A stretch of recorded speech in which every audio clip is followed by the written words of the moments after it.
بقالنا 6 شهور وسنة، داخلين على سنة، لانه الوزن عالي وبننزل. يوميا بيبعتولي صورة فطروا ايه واتغدوا ايه وتعشوا ايه، ولينا يوم في الاسبوع بنتابع فيه، بنتكلم في التليفون، نشوف الاخبار، ده لو اونلاين حتى لو من بره مصر.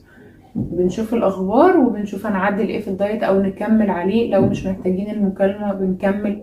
الدنيا مرنة جدا، وانا جنبك ومعاك وبسبورت الشخص اللي فعلا عايز يخس، سواء بيقابل صعوبة او عنده مشكلة او اي حاجة، انا معاك. المشكلة الوحيدة بتبقى في الناس اللي هي فاكرة انها هتدفع الفلوس وهتخس. الفلوس مش بتخسس، خلاص. الالتزام والفهم والمثابرة، كل الحاجات دي بتوصل للهدف بتاعك. ميرسي ليكوا خالص.